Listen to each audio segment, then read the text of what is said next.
अनूठा the story teller के channel पर स्वागत है। क्या आपको भी लगता है कि दुर्गा पूजा सिर्फ पंडाल हॉपिंग या फिर खाना खाने के लिए जाना होता है?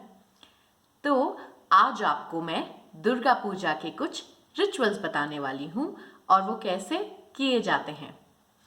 दुर्गा पूजा में हम बंगालीज मानते हैं कि माँ दुर्गा अपने पति का घर छोड़कर अपने माँ बाप के घर आती है।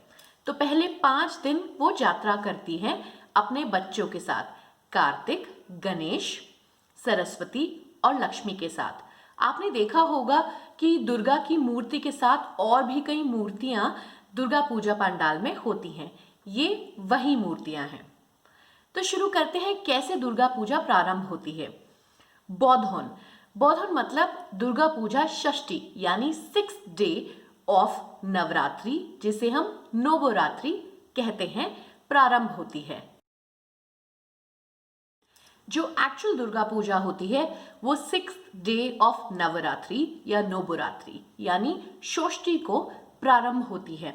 माना जाता है कि लॉर्ड राम ने दुर्गा को इनवाइट किया था उनकी हेल्प करने के लिए, ताकि वो रावण को डिफीट कर पाएं। तो एक स्पेशल पूजा षष्ठी को की जाती है माँ को अश्योर करने के लिए कि बाकी सारे रिचुअल्स भी परफॉर्म किए जाएंगे। तो षष्ठी से बोधन के दौरान दुर्गा पूजा प्रारंभ होती है।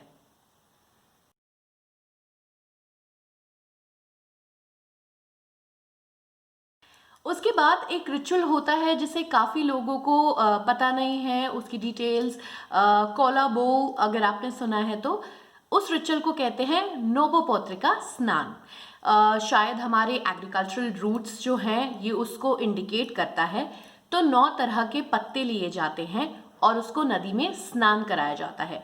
तो सबसे प्रोमिनेंट जो पत्ता होता है वो होता है केला, जिसे हम बंगाली में कोला बोलते हैं। केले का पत्ता होता है। उसके बाद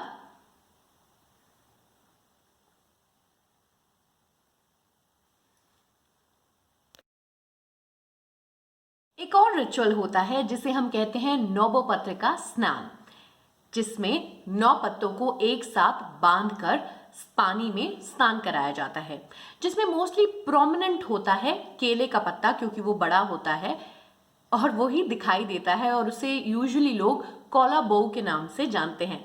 जिससे कई बार लोग बोलते हैं कि वो गणेश की बहू है, क्योंकि उस गणेश ने शादी नहीं की थी और केले के पेड़ के साथ शादी हुई थी, इसलिए वो कोला बहू भी मानी जाती है। तो 9 अलग अलग तरह के पत्ते एक साथ बांधे जाते हैं, जिसमें प्रोमिनेंट होता है हमारा केला, अनार, टर्मरिक, अरबी, धान, अलग अलग तरह के पत्ते। वो मैं डिस्क्रिप्शन बॉक्स में आपको एक्सप्लेन करूंगी कि कौन कौन से पत्ते होते हैं। तो ये एक रिचुअल है जिससे हमारी एग्रीकल्चरल रूट्स के बारे में भी पता चलता है। आगे चलते हैं और देखते हैं और क्या रिचुअल्स होते हैं दुर्गा पूजा के। इसके अलावा होता है अंजलि, जिसे पुष्पांजलि या हम माँ को फूल और बेल पत्ते के साथ चढ़ाते हैं, जो कि सप्तमी, अष्टमी और नवमी तीनों दिन किया जाता है। अंजलि का समय ज्यादातर सुबह के दौरान होता है, जो कि विधिवत डिसाइड किया जाता है और पहले से ही लोगों को पता होता है। जब तक आपने सुबह अंजलि नहीं दी है तब तक आप कुछ खाते नहीं हैं। तो लोग सुबह स्नान करके नए कपड़े पहनकर पहले दुर्गा माँ को अंजलि देने जाते हैं। एक और रिचुअल है जिसे हम संधि पूजा कहते हैं। जब अष्टमी समाप्त होने जा रही है और नवमी स्टार्ट होने जा रही है, तो उस मोमेंट पर मानते हैं कि माँ दुर्गा ने जो असुर चंड और मुंड है उनका वध किया था।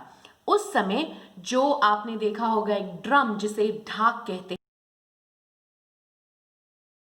हैं, वो बजाया जाता है, धुनुची नाच किया जाता है और साथ में मंत्रों का आवाहन भी किया जाता है। इसे हम संधि पूजा कहते हैं। बहुत ही मजेदार और पूरा कम्युनिटी फील्ड रिचुअल जिसे हम कहते हैं धुनुची नाच, जो बंगालीज और नॉन बंगालीज सब लोग एंजॉय करते हैं। एक मिट्टी के बर्तन में नारियल की खाल ली जाती है, उसमें थोड़ा कपूर और कोयला डाल के उसे जलाया जाता है और फिर उसको हम ढाक के साथ जब म्यूजिक बजता है तो हम एक डांस परफॉर्म करते हैं जिसे हम धुनुची नाच कहते हैं। इस डांस से पूरी की पूरी कम्युनिटी एक साथ आती है, उसको एंजॉय करती है और ये भी दुर्गा पूजा का एक अहम हिस्सा है। इसके अलावा जब दशमी होती है नवमी की पूजा के बाद, तो अब सुबह माँ को अंजलि देने के पश्चात जो मैरिड विमेन हैं, जो लेडीज हैं, वो सिंदूर खेला करते हैं। वो सिंदूर लेकर एक दूसरे को लगाते हैं और साथ में सिंदूर खेला मनाते हैं। ये भी एक बहुत ही कम्युनिटी बेस्ड रिचुअल है और बहुत ही एंजॉय किया जाता है, क्योंकि सिंदूर खेला के पश्चात माँ को विदा लेनी होती है, क्योंकि वो विसर्जन के लिए जा रही होती हैं। जब विसर्जन के लिए माँ और उनके बच्चों को ले जाया जाता है तो सब कहते हैं आजचे बछर आबार होबे।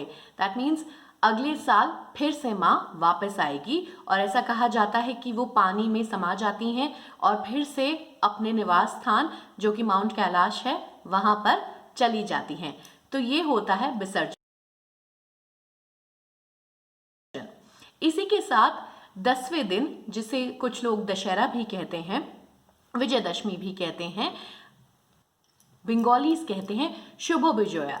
इस दिन सब छोटे अपने बड़ों के पैर छूकर उनका आशीर्वाद लेते हैं। घर में कई नारकोल यानी नारियल की मिठाइयाँ बनाई जाती हैं और एक बहुत ही फन फिल्ड सेलिब्रेशन कहा जाता है। तो ये थे कुछ रिचुअल्स जो कि दुर्गा पूजा से एसोसिएटेड हैं। ऑफ कोर्स इसके अलावा पंडाल हॉपिंग होती है, बहुत सारा खाने को होता है, और कुछ लोग अक्सर पूछते हैं कि बंगालीज फिश क्यों खाते हैं, क्योंकि जैसा मैंने शुरू में कहा, जब दुर्गा माँ आती है हम मानते हैं कि हमारी बेटी अपने घर आई है। तो जब बेटी घर आती है, मछली को बहुत शुभ माना जाता है बंगाली कल्चर में, और जब बेटी घर आती है तो माँ बाप दिल खोल के अलग अलग पकवान बनाते हैं। उसी तरह से बंगालीज भी अलग अलग पकवान बनाते हैं, क्योंकि उनकी बेटी उनके घर आई है और साथ में इन सारे रिचुअल्स के साथ सेलिब्रेट करते हैं। तो ये थे कुछ रिचुअल्स जो कि दुर्गा पूजा के अराउंड एसोसिएटेड हैं। So wishing you all a very happy Durga Puja, शुभ विजया। Thank you.